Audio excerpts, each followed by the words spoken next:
Now, on 105.9 FM and streaming worldwide on the WMAL app, O'Connor and Company. It's 6:07 on this Thursday morning. Thanks for tuning in to O'Connor and Company. Just had a plume of black smoke out of the stovepipe there at the Sistine Chapel, so no papa yet. Coming up at 7:35, Raymond Arroyo. Oh, excuse me, let me start at 7:05. Sorry. Coming up at 7:05, Victoria Cobb of the Family Foundation. Her legal skills have been added to the mix in the Loudoun County locker room incident we've been reporting on all week. 7:35, Raymond Arroyo of EWTN is there in Rome. 8:05, Katie McFarland will join us. And then at 8:35, Senator Rand Paul. It's Larry O'Connor with Mercedes Schlapp. Good morning, Mercedes. Good morning, Larry. Good morning. All eyes on Rome right now. All eyes are on Rome. Yes. Yes. And Josh Mercer is in Rome. Josh Mercer with the great organization Catholic Vote. Love the work Catholic Vote does.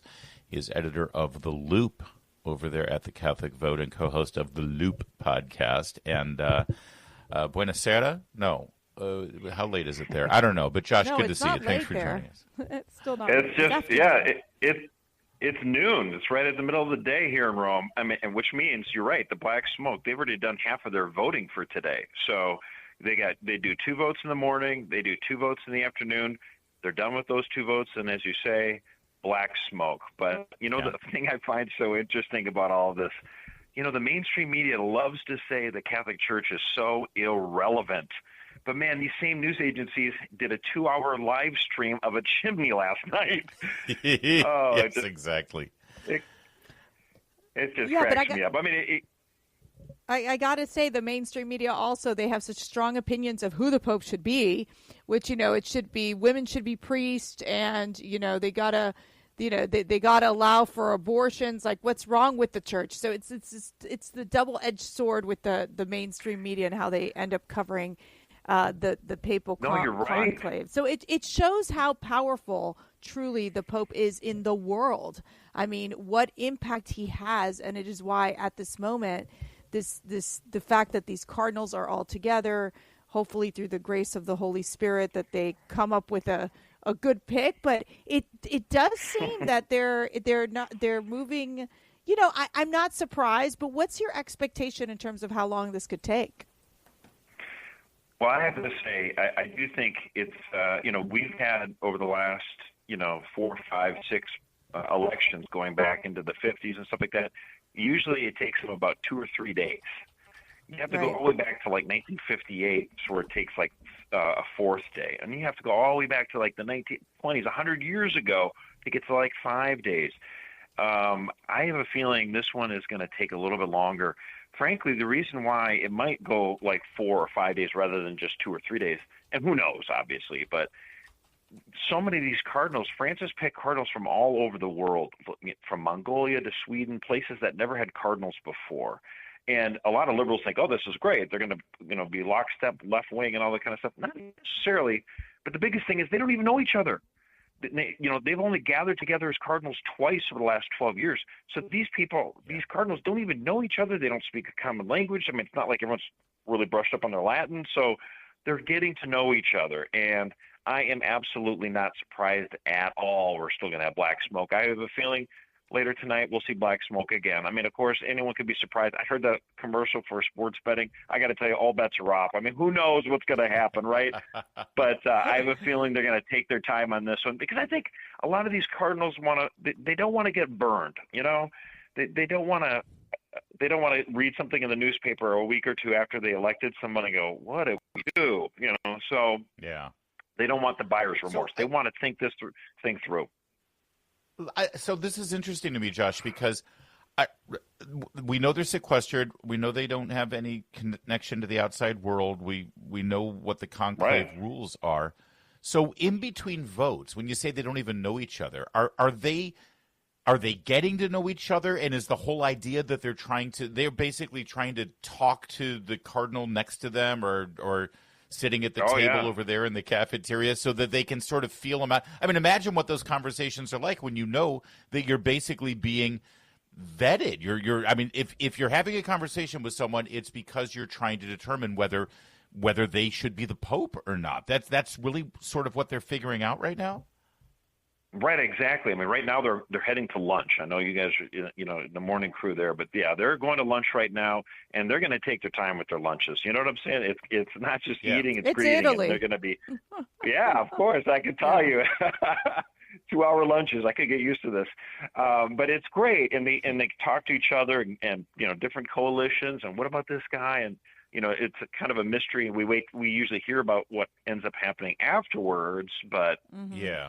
For now, it's a mystery, and you're right. Like no iPads, no the phones. They don't have any of that digital stuff. Everyone's sworn to secrecy. There's no really going in or out.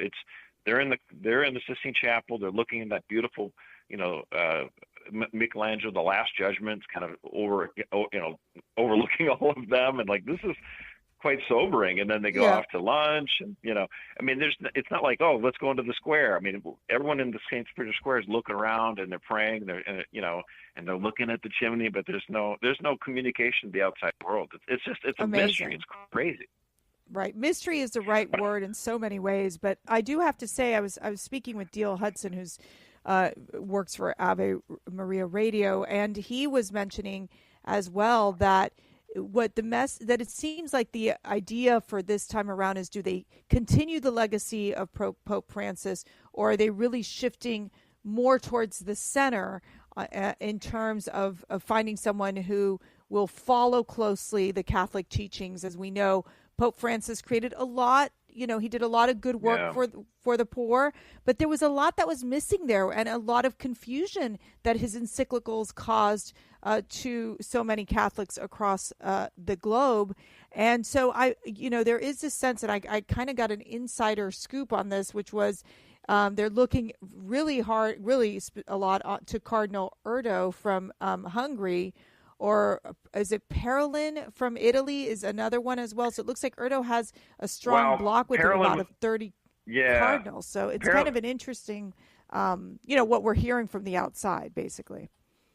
Right. Parolin would be more of a Francis, continuation. Yes. I mean, he wouldn't be as bombastic perhaps as Pope Francis was. Erdo would be much, he's not as conservative as say Cardinal Burke here from the United States, but Erdo is more conservative leaning for sure. Pizzaballa, he's got the fantastic name. He's the Latin Patriarch of Jerusalem. He's somebody that I think a lot of eyeballs are looking at right now, because he doesn't rock the boat, but he's still pretty traditionalist minded. So there's an expression in Italy. I'm not going to try to do the Italian. I butcher it, but it's like thin pope, fat pope. And what that means is, after you have a pope, and it's not just body style, but there tends to be after you have a pope that's a certain way, a certain style, a certain look, you try to go balance it off with someone else later. So, you had Pius IX, very thin, very stern, and then you had, the fat pope, John the 23rd, so happy, So they kind of have this back and forth, and so I do feel like the Cardinals are going to try to have somebody who might just soften. Because Pope Francis was like, I want to make a mess. You should make a mess. And boy, there's a lot of people who said he did. I think the next Pope, they want a little bit less drama, a little bit more steady hand on the wheel. But we'll see. Again, it remains a mystery. What I find so interesting is, you don't even have to be Catholic to find this stuff so fascinating. Like, they're going inside and they're having these votes, and then they burn the ballots in the chimney. And as every cardinal walked up and he made his oath, and then they all have these beautiful vestments, and they walk into the Sistine Chapel. Everything just has this, as the kids say, aura to it. I mean, it's just amazing. Like, everything it's unfolding, and people just love seeing it. When the cardinal screams, "Everyone out!" just like it.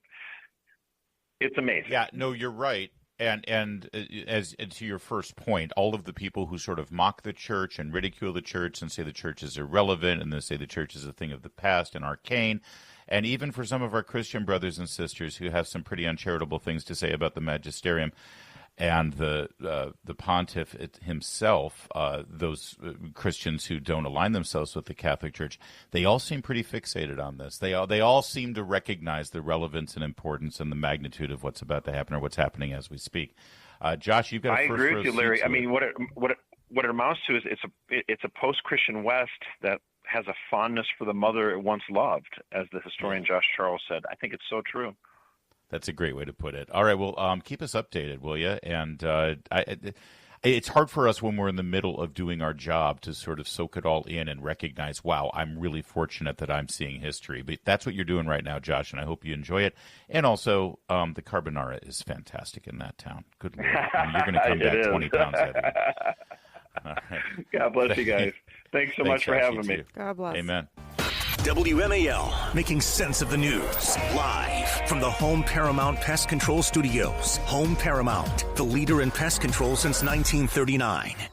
Bernie Sanders sat with Brett Baer yesterday on Special Report Fox News Channel. Brett does a good interview most of the time, and he squared off with the senator from Vermont, famously the socialist, who recently did the Fight the Oligarchy tour with Alexandria Ocasio-Cortez all over the country. It was revealed that he spent upwards to $250,000 on private jets as he zigzagged across the country to fight the oligarchy. Brett Baer raised that uncomfortable fact to the socialist, and here's how it went for Bernie. Alyssa Slotkin, senator from Michigan, she said you shouldn't be using oligarch. It's over people's head. You've gotten criticized from other people. Free Beacon says Bernie Sanders spent $221,000 on private jets fighting the oligarchy tour, paid for by friends of Bernie Sanders. That you've spent millions of dollars in campaign funds on private jet travel over the years. How do you push back on both of those things? When's the last time you saw Donald Trump during a campaign mode at National Airport? No. It doesn't. But he's also not fighting the oligarchy. No. You run a campaign and you do 3 or 4 or 5 rallies in a week. The only way you can get around to talk to 30,000 people. Think I'm going to be sitting on a waiting line at United waiting, 30,000 people are waiting? That's the only way you can get around. No apologies for that. That's what campaign travel is about. We've done it in the past. We're going to do it in the future. And you think that this is hitting a mark? You think it's scratching the itch that voters want to hear from? I think at a time when the people on top are doing phenomenally well, when seniors, working class people are struggling, people want to hear action to stand up to the people who have the wealth and the power and create an economy that works for all of us, not just the people on top. There are people out there who are doing phenomenally well. They're doing so well that they can fly around the country in private jets that cost $250,000. I say, well, what was his excuse there? From the man of the people, from the man who fights the oligarchy? Can we hear that one more time, please? Think I'm going to be sitting on a waiting line at United waiting, 30,000 people are waiting? That's the only way you can get around. No apologies for that. Just don't fly out of Newark. Yeah, right. He's one of the people. Don't fly out of Newark, New Jersey. Okay, there's a lot of problems there, apparently. But look, so it's so not surprising, right? Like, I think if he would have just stuck to the fact of, well, we're traveling 3 or 4 different places. We really want to get the message out. That would have maybe saved him. But the mere fact that he was like, I'm not going to wait in line with other people is like, that's exactly what kind of these oligarchs do, you're basically. What do you think I am? Going from people? You own a private jet and you fly around in the most luxurious fashion. I just don't know what to tell you. Maybe he should go around in a hot air balloon or something like that. I hate to tell Bernie Sanders, but there are a lot of sales reps out there, a lot of people who bust their butts for this country and for this economy, who have to go to just as many cities in a week that Bernie Sanders did, and they stand in line in the United line. They stand in line. They get mileage points for it, sure. But, yeah, I mean, a lot of people who have to travel like that do that without a private jet. Talk about out of touch. What a complete and total elitist snob. He is the oligarchy. Bourgeoisie, as the commies like to say. Also, I liked this little snippet. It's nothing to do with Biden right now or Kamala Harris. The question is, what is the fundamental issue in politics? Which side are you on? So right now, you have massive income and wealth inequality. You have the rich getting richer. Wealthiest people, large corporations control our economy. Billionaires control our political system. He's been saying this since 1990. Seriously. But, I've always thought, out of all the Democrats, he's the most transparent. You know exactly what you're getting with Bernie Sanders, right? And he's transparent, and quite frankly, he did get, talk about the Democrat Party backstabbing him during the one election when, they gave it to Hillary Clinton because he was going up. I refuse to make him the victim. They backstabbed him because they know he's nuts too, and they know he's dangerous, and they know that he will destroy. He is destroying the party. He has destroyed the party because people buy this crap, and it's all complete and total Marxist junk. And of course, it always appeals to people. You can always get a crowd by screaming stuff like this. But even he doesn't believe. He's not transparent. He's a hypocrite. He flies private jets and owns 3 houses. The question is, do you stand with the working class, with the elderly, with the kids? In line at United. All right, but more of this maybe later in the program. It's too good. 6:23. Coming up, we've got brand new protests at Columbia University. This one complete with vandalism, intimidation. This, of course, in support of Hamas. And what are the police going to do about it? Is it time to defund that school? Is it time to make wearing a mask in public a crime? We'll get into all of that next. WMAL-FM, Woodbridge, Washington, a Cumulus media station. Making sense of the news. News Talk 105.9. WMAL. News now. Now on 105.9 FM and streaming worldwide on the WMAL app. O'Connor and Company.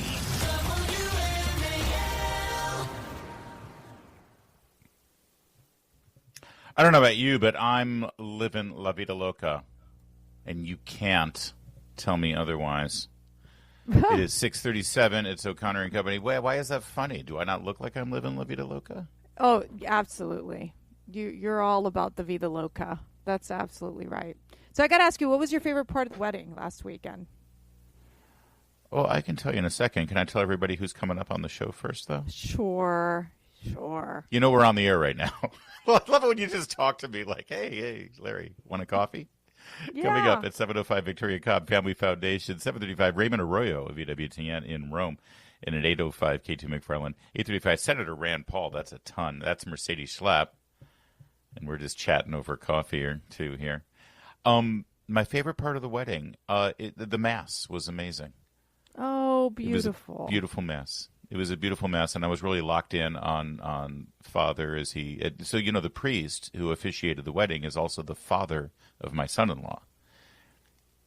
He was an Anglican priest. Oh, with Anglican. 6 children Okay, got and it. married, and then yes.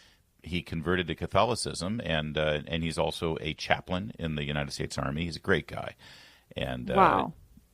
So it's a pretty amazing thing, and it was a great Mass. It was a beautiful Mass and a beautiful basilica in San Juan Capistrano, and it was. Thanks for asking. Yeah, we haven't really talked. I sent you pictures all through the wedding weekend extravaganza, but it's such a momentous. It's so momentous. It's such incredible memories, right? So, and it's really what life is about. It'll being stay able with to me watch for a while, and yeah. They met as students at the Naval Academy.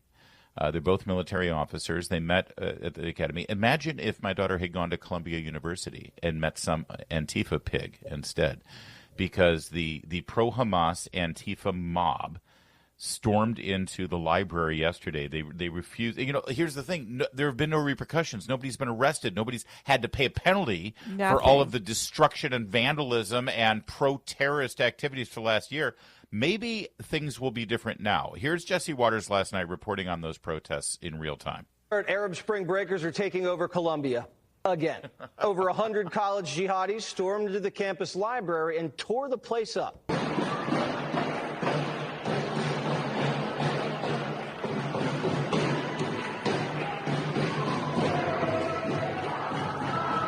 After the library insurrection, they called for a global terror uprising.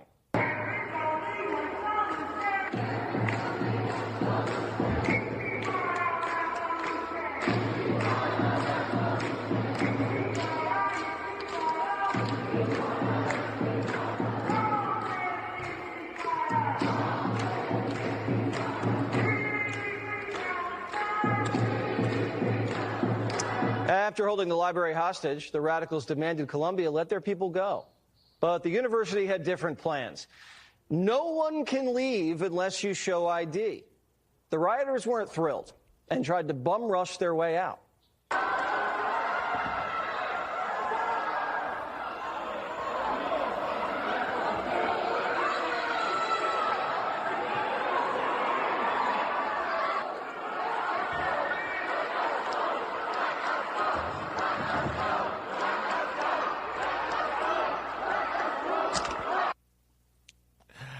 I love the let us go after they stormed their way in. Right, the exactly. Intifada, indeed.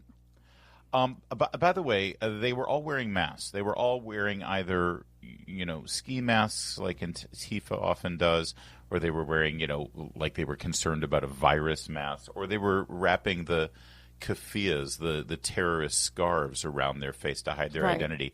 This needs to end. There needs to be laws. If you cannot wear a mask to hide your identity in public because that allows you to commit crimes. There's a reason why bank robbers wear ski masks, right? Why terrorists wear masks. And that's who these people are. These are terrorists. And imagine being a Columbia University student and being in the library studying for finals, which are this week, and having this end up happening. And it needs to end. It needs to end. There can be no tolerance. It's like there's one thing to, you're going to have a peaceful protest. And look, I don't agree at all with these pro-Hamas terrorist worshipers, but it gets to the point that it's about the safety of the students, where you have Jewish students who do not feel safe to go to class. You have got the fact that they're constantly terrorizing the students and not allowing them to complete, their work, basically. It's such a horrific, it's beyond a distraction, Larry. And I just think it gets to the point that, I'm glad that the Columbia University they insisted through law enforcement to say we need student ID, because what's happening is that you're having these outside agitators coming in to help organize. It's like their own version of community organizing, and just everything is ground zero when it comes to these protests happening in universities like Columbia University. Yeah, it is. And by the way, FBI Director Kash Patel made an announcement yesterday saying that this morning FBI agents and partners arrested an individual on charges related to 3 separate violent assaults on Jewish Americans. This is in New York, where these arrests happen.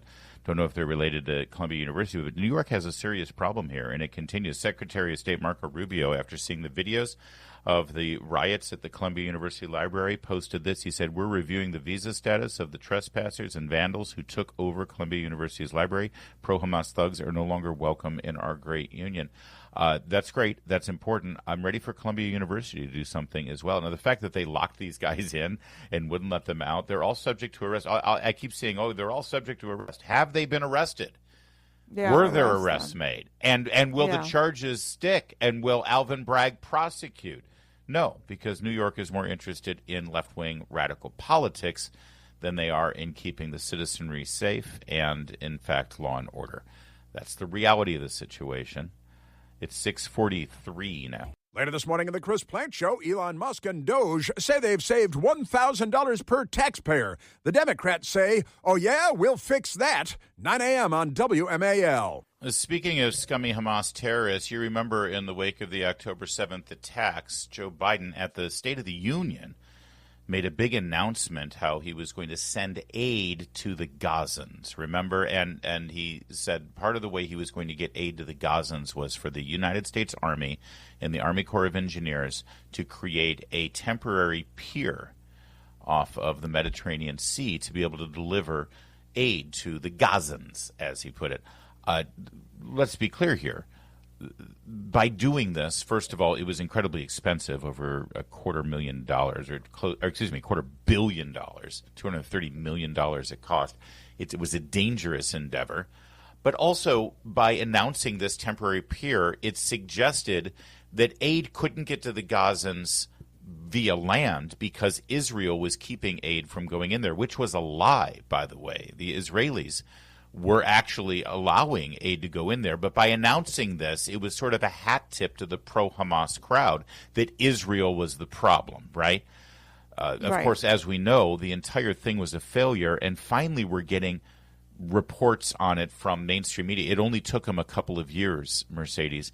But here's Reuters. More than 60 service members were injured as part of the former President Joe Biden's floating aid pier in Gaza, a Pentagon Inspector General report published on Tuesday. It's number significantly higher than had been previously disclosed. In other words, they covered it up. The pier, announced by Biden during a televised address to Congress in March of 24, a massive endeavor that took about 1,000 U.S. forces to execute, cost $230 million, and was a complete and total debacle. In fact, Not only did we have 62 injuries, but we also had, I believe, 3 deaths as a result of this endeavor. Yes. Look, and I think it was, talk about a failed project. That was beyond a failed project of the Biden administration. They weren't able to, in any way, get to a ceasefire under the Biden administration. I think they managed to pull in a ceasefire at the tail end, but didn't last very long. And October 7th happened under the watch of Joe Biden. I mean, when you think about the fact that you've seen this party, the Democrat Party, shift away from being strong on Israel, just a few Democrats sticking with Israel as being like our strong ally, to just becoming these pro-Hamas sympathizers. I mean, I wouldn't be shocked if some of these Democrat types end up, protesting with the pro-Hamas terrorists protesters over in Columbia University. Rashida Tlaib does. AOC was out there with them as well, and you're 100% right. By the way, I got that wrong. It was 1 death, excuse me. 1 death. Somebody who is not mentioned very often. His name is Sergeant Quandarius Stanley, 23 years old, of South Carolina, who lost his life due to injuries sustained on the mission to build this pier, this debacle. $230 million down the drain. 1 death, 62 injuries. Joe Biden was a complete and total weakling disaster of a president. And, by the way, the entire endeavor was an insult to our ally, Israel, and played into the hands of their enemies and our enemies. Hell of a job, Democrats. 6:53. Hey, coming up in our 7 o'clock hour, we're going to give you an update on that Loudoun High School locker room incident. Victoria Cobb Family Foundation is joining that fight. Plus, we check in on the conclave in Rome with our own Raymond Arroyo. Coming up next.